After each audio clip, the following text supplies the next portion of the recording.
Ang binabanggit ko po ay walang dilit iba kundi si 6-time World Shooting Champion Jetro the Jet Dionisio. Idol Jet, good morning. Johnny Baños po. Live na po tayo sa DWIZ, Alu Channel 23. Good morning. Good morning, Sir John.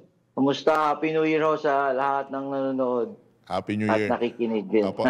Nakalimutan kong banggitin na kaya ka rin pala iniidolo, Idol Jet, dahil mala artista nga rin pala ang kagwapuhan mo. Hindi naman tayo nagkakalayo, di ba? Feel Good Friday, samantalahin ko na. Baka sa susunod ng mga araw, hindi ko na magawa itong mga salitang ito. Anyway, pakibalitaan mo nga kami, Idol Jet, ano yung pinakahuling sinabakang kompetisyon ng Team Philippines? Go ahead, sir. Itong pinakahuli namin was itong December lang, itong Southeast Asian Shooting Championship na ginawa dito sa atin. No? It's an international event ito na tayo ang nag-host. Ginawa ito sa Bucor shooting range. Trap shooting ang nilaruan namin dito. At ano naman po ang naging place ng ating koponan, Idol Jet? Sa mix, no? Mix individual, ito yung isang lalaki, isang babae, na nanalo tayo ng silver. Tapos dun sa team event naman, nag-bronze tayo dito. Sa trap, yun yung sa amin, no? Yun yung sinalihan kong event. Tapos meron yung skit, I believe nag-ano rin tayo dito, nag-silver at saka nag-bronze din sa team event.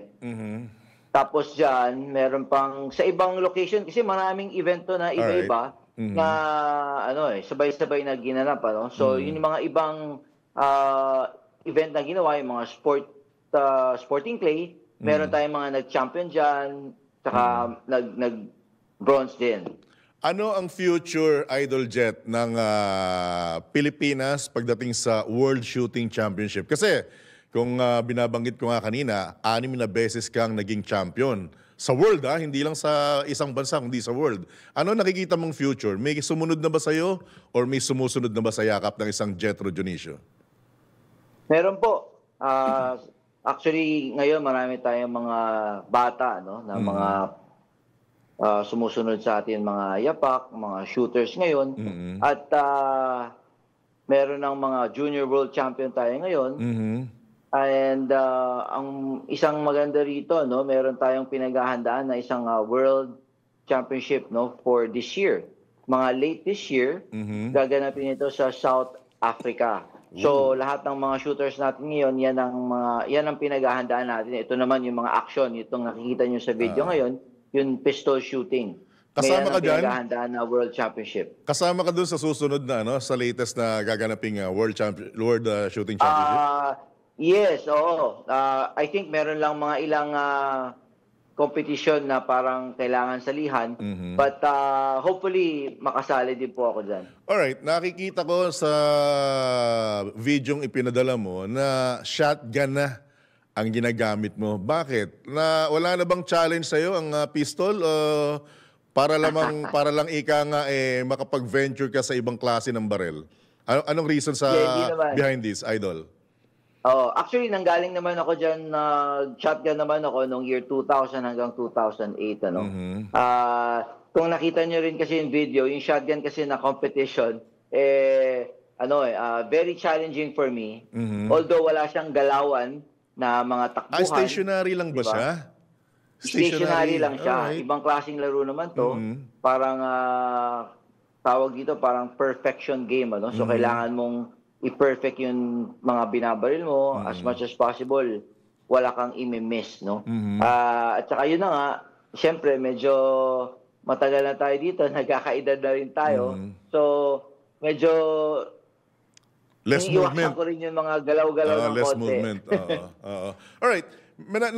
Naranasan mo na rin ba yung nakita ko na merong 38 sa dibola sa isang bahagi, merong dimagasin sa kabila, tapos tawag dito yung automatic naman ng isa pa, nakasambit.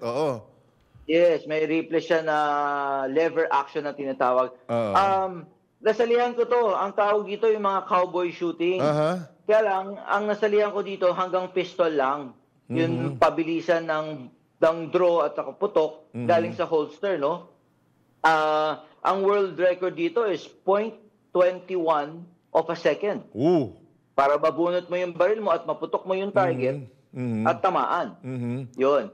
Pero yung 3 baril na gamit, kumbaga tawag siguro dito 3 gun sa cowboy, hindi ako umabot yan.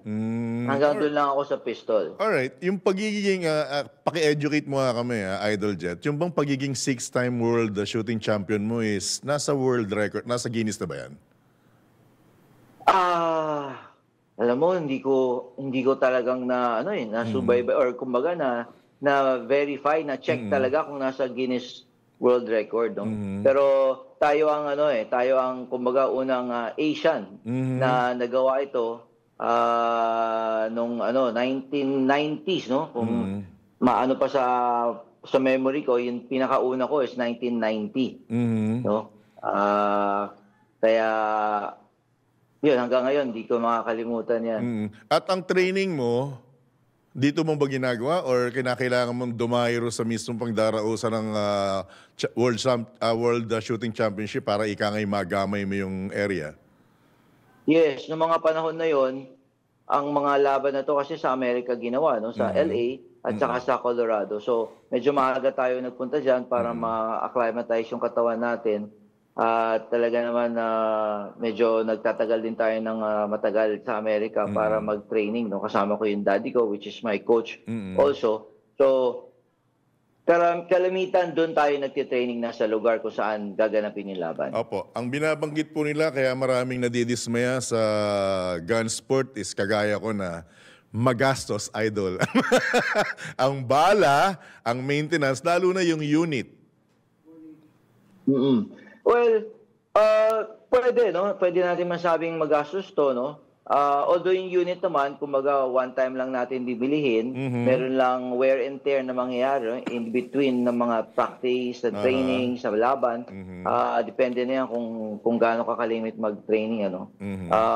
Pero pwede, may consider natin to na nasa, kumbaga, mid to high yung expenses na kailangan para dito. Wala ba sa kamag-anak mo o mismong sa pamilya mo ang sumusunod or sumunod sa yapak mo, Idol Jet? Wala pa sa ngayon eh. Wala Ibang pa. hilig? Iba hilig? Siguro itong yun anak ko, no. Hopefully magkahilig. Ayaw ko naman pilitin kumbaga. Sana magkahilig.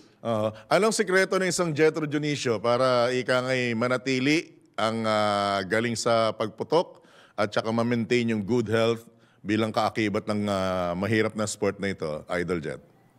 Lang po, sana wag lang kong kakalimutan yung sarili natin, no? Alagaan natin through exercise. At saka syempre yung practice na kailangan, no? Para sa sport na ginagawa ko. So tuloy-tuloy yan. Kahit na medyo hindi tayo active or hindi season ng shooting, as much as possible, bumibisita pa rin tayo sa range para mag-practice. Para lang sa kabatiran ng mga nakikinig, mga kabalitaan-kabalitaktakan, munti ko na pong marating yung narating ni Idol Jet, kaya lang maaga ako napasma. Kaya nanginig yung mga daliri ko dahil sa gastos. Anyway, nasa yung pagkakataon, Idol Jet, malamang sa pagkakapakinig sa iyo at sa mga nakitang mga event na sinalihan mo, meron at merong magkaka-interes. Anong payo mo sa mga kabataan ngayon na gadget na lang ang pinagtutuunan ng pansin, nakakalimutan na yung mga action sports? Anong may hahabilin mo sa kanila at panawagan at ika ngay mensahe, Idol Jet? Hindi po, sport shooting is highly recommended na sport para po sa lahat.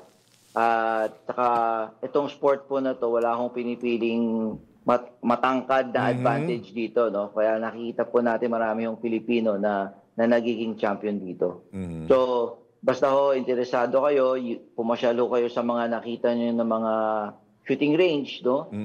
Sa shooting range po natin, pwede po kayong pumasyal. Meron po tayo sa West Avenue, no? 35 West Avenue, tsaka sa Makati Cinema Square. Pagka interesado po kayo, pumasyal lang po kayo, and then pwede po namin pasubukan sa inyo. And then from there, kapag nagustuhan, well, I'm sure magugustuhan nyo.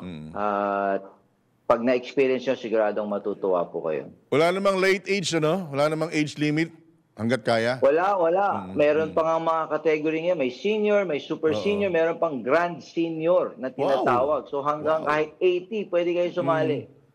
All right. With that, Idol Jet, good luck sa susunod na competition. Maraming salamat sa pagkakataon. Nagising kita ng maaga. At saka maraming salamat. At alam ko marami sa ating mga kababayan ang ikangay nag-agree na itong sport na to hindi kailangan ng height, hindi kailangan ng build, kailangan lang talaga disiplina at interest. Maraming salamat, Idol. Good luck. Good morning. God bless po. Thank you. Thank you. Happy New Year ulit. Salamat. Alright. Yan po mga kabalitaktakan, si 6-time World Shooting Champion, Jetro the Jet Junicio.